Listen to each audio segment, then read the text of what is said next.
Hello and welcome back to Mo's channel.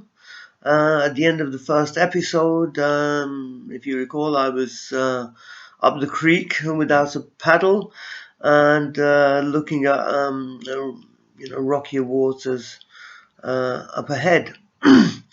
So I've got the ransom note in my hand, of which I'm making a fair copy. The other guys have gone out, the kidnapping team, of which Musarat Iqbal, he was a member.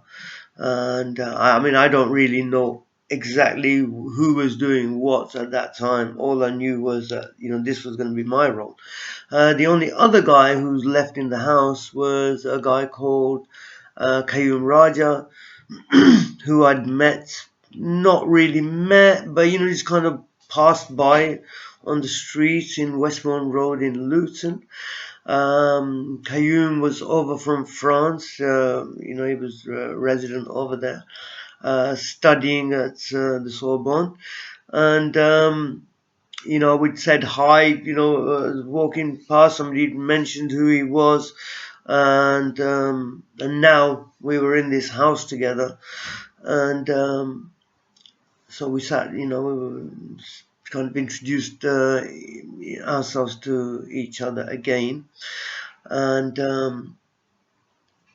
I'm waiting for this thing to go ahead. And the kidnap team had left. It was 4 or 5 o'clock, probably about 5 o'clock in the afternoon. It was February, so it was dark.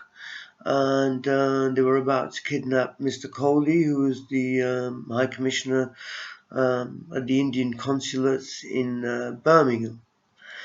So while they were gone, we started chatting, how you doing, all of this kind of stuff. As I said, I met him in Westbourne Road. Westbourne Road was now the headquarters of the Jammu Kashmir Liberation Front.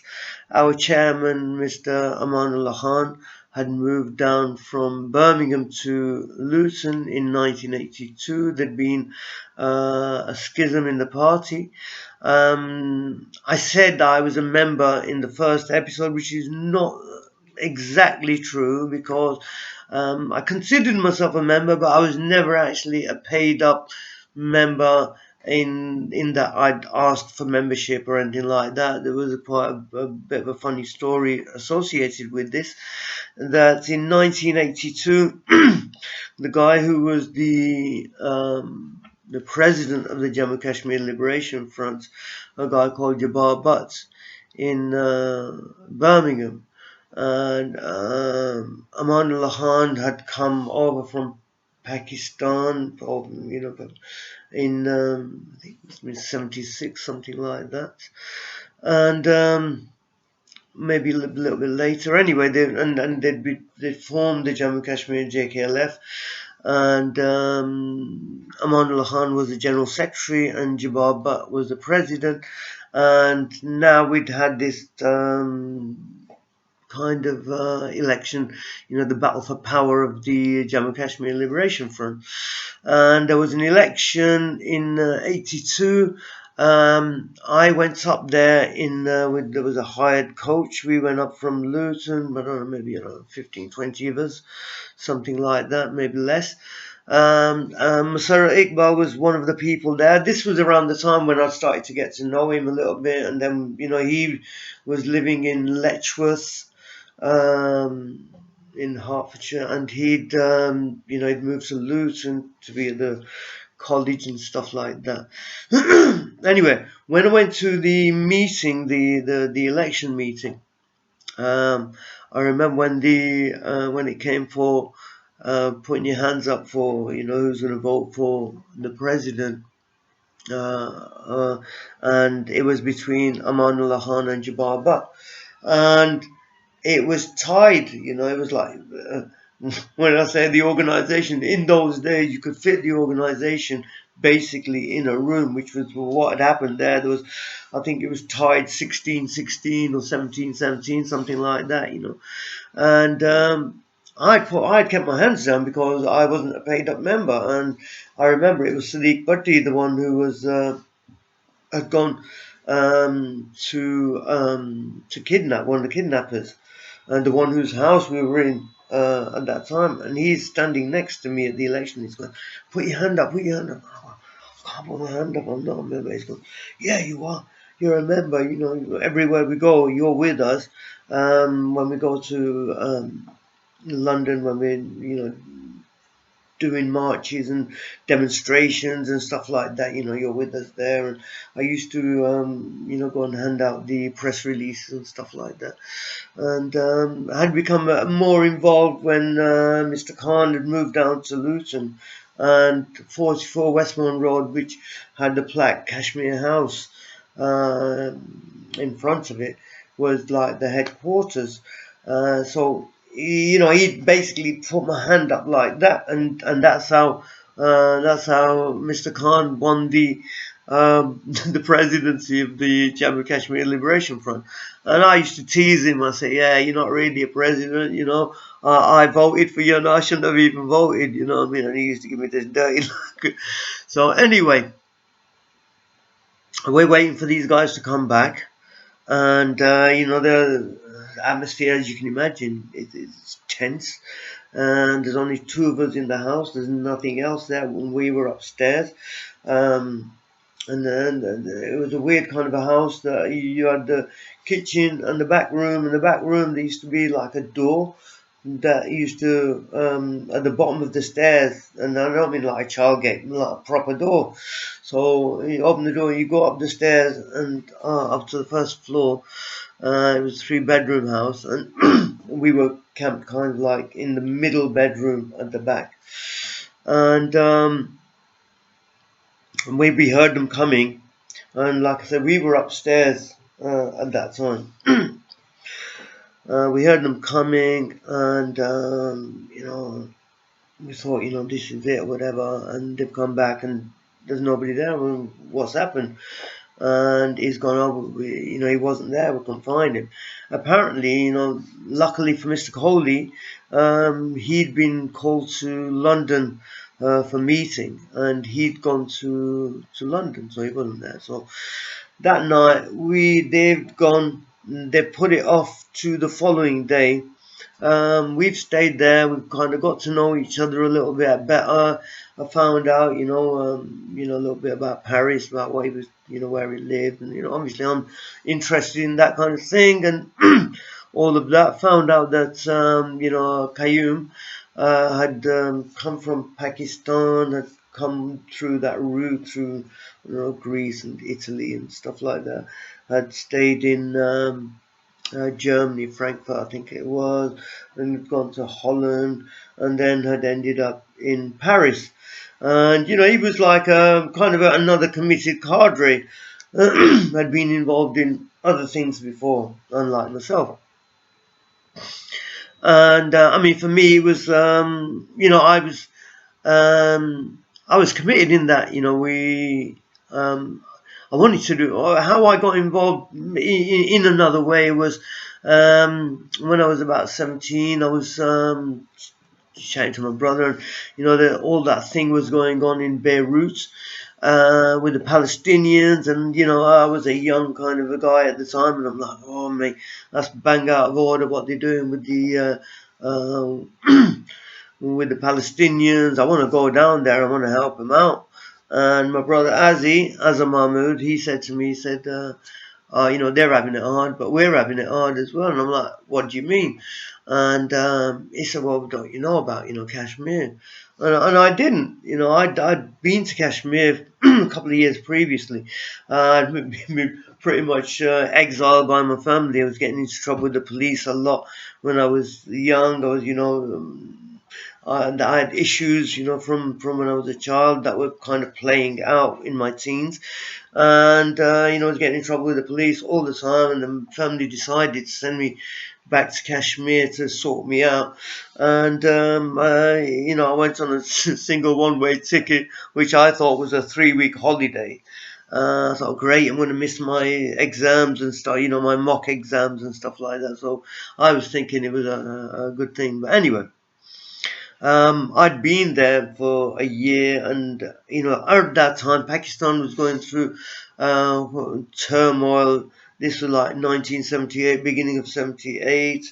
The army was in control. General Zia, they'd hanged Zulfikar Ali Bhutto, the first kind of well-known civilian prime minister of Pakistan, and the army was in control, the military coup. So I didn't know, about Kashmir or anything, and as he explained to me that in 1947 when India got freedom and Pakistan was created out of India, Kashmir was a separate entity. It was like a princedom or whatever it was. Wasn't part of India. Wasn't part of Pakistan. It was actually an independent free state. And because Pakistan wanted Kashmir to be part of Pakistan, they sent their troops, in irregular troops in civilian clothes, making out they were, like Kashmiri civilians, whatever. And some of the Pashtun tribesmen, they went over there as well and were trying to, wrest Kashmir away from the Maharaja, who was a Hindu. And the majority of Kashmir was Muslim. There were like 80% Muslims, about 20% Hindus. And they bought Kashmir from the British in 1848 after the Sikh Wars. So I'm learning this kind of history now, and then plus seeing my dad speaking at the meeting, and wanting to get to know my dad. So these were my motivations to get involved. Anyway, they came back and said he wasn't there, and that they were going to put it off to the following day. So we've spent a day doing not a lot.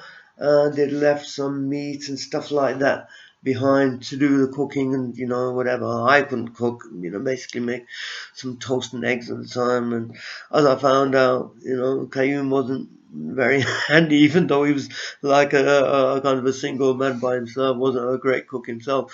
Anyway, on the following day, about 6 o'clock again, something like that, we're upstairs now, and now we're kind of like, you're a little bit scared, a little bit tense, what I mean, what's going to happen, all of this kind of stuff. And I'm in the hall, when I've heard the kind of commotion downstairs, I'm in the hall upstairs. I've heard them coming up the stairs, boom, boom, boom, boom, boom. They're coming through the hall, and they've got this guy. He's got with them. He's a kind of middle-aged guy, a kind of sickly set. He's got sunglasses on. His hands are tied, I think, behind his back, and they've gone past us into the bedroom, the middle bedroom, and we're outside, me and Qayyum. Masarat's there, Sadiq Bhatti is there, there's another couple of people there.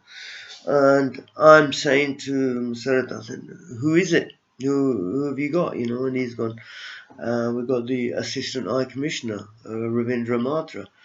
And at that time, I pretty much knew, I was 100% sure that we weren't going to get Makbul Butt out of this. But at the same time, I'm there, innit? What can I do? So anyway, we're still outside. There's a commotion going on inside. We've got balaclavas on, and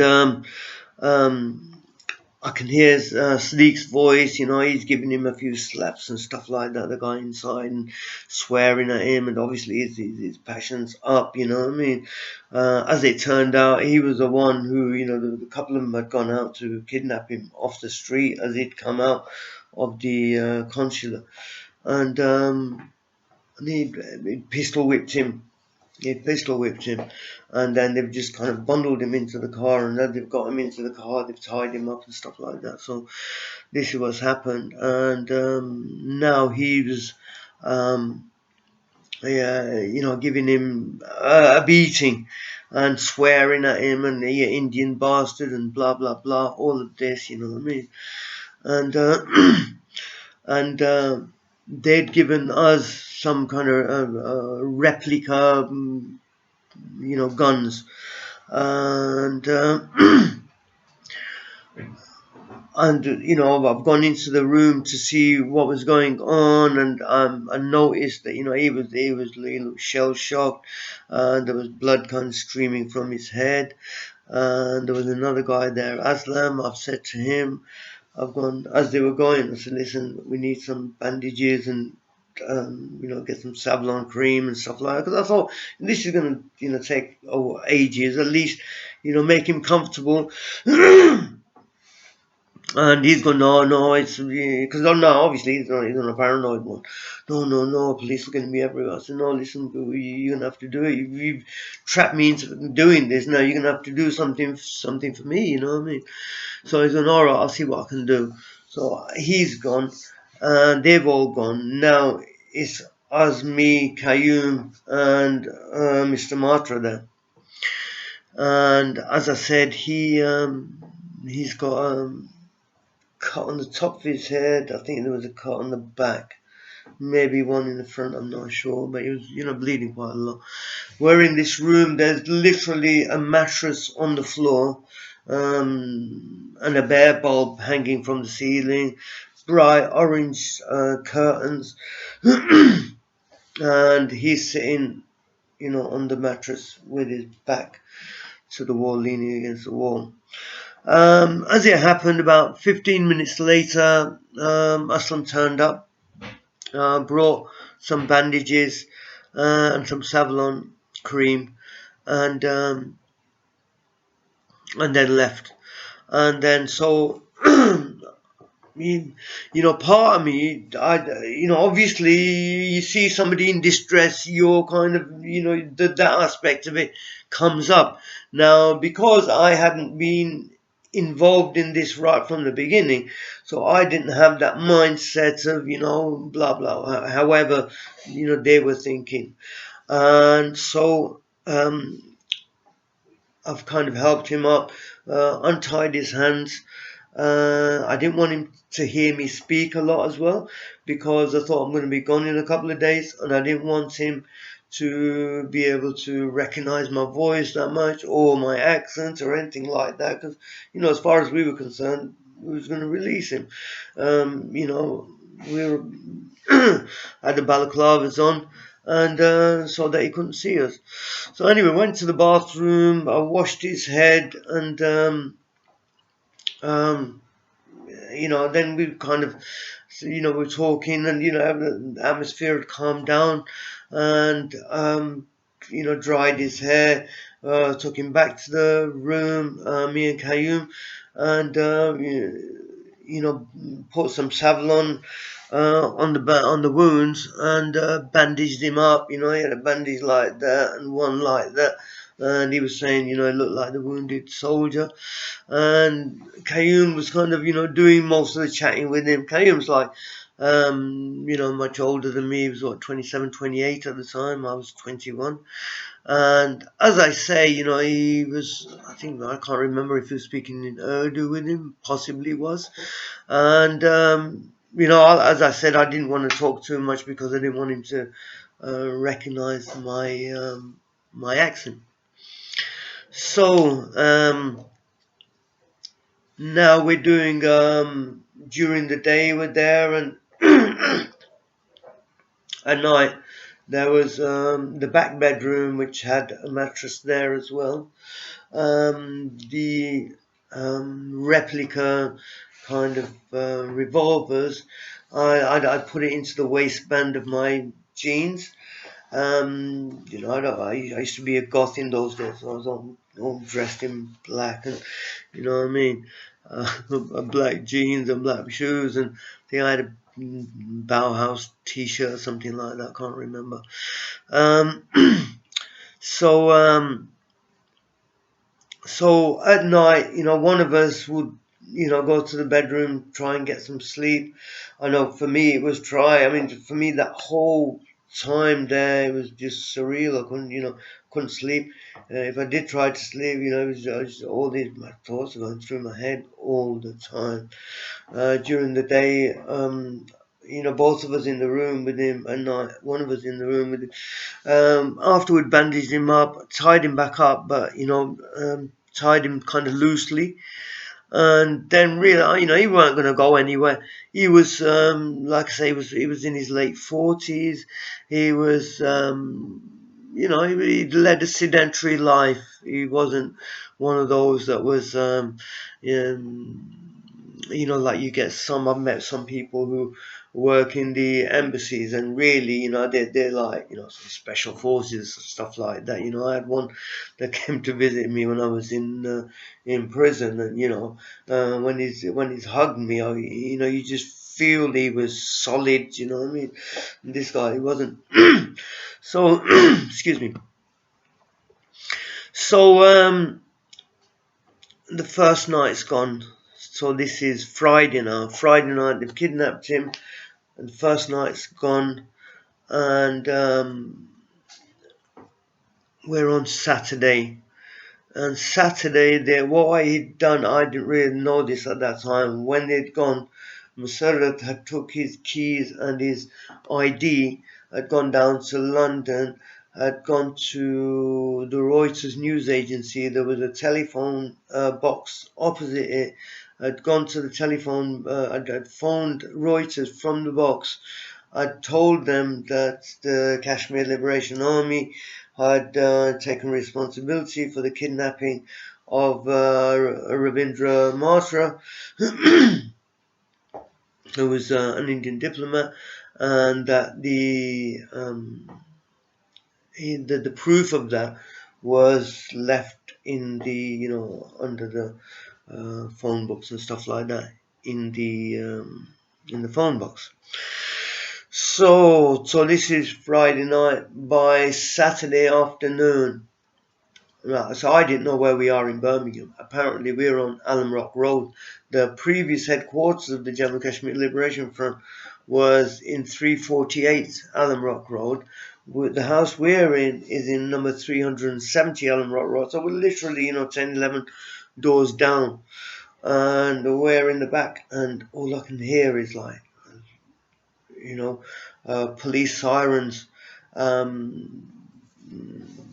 going left, right, and center. And like as I said, when we'd heard about when I'd seen the attack on the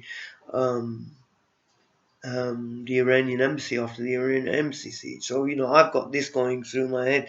If they find out where we are, we're dead.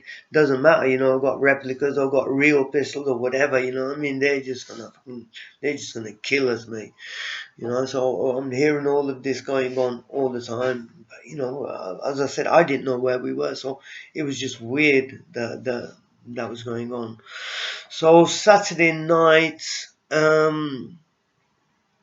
Saturday night passed. Saturday night passed, and Sunday was coming, and I was going to be looking forward to going out of this surreal situation. So I'm going to leave the part 2 here, and on part 3 we're going to tell you what happened next. All right, I'll see you next time. I'll see you later.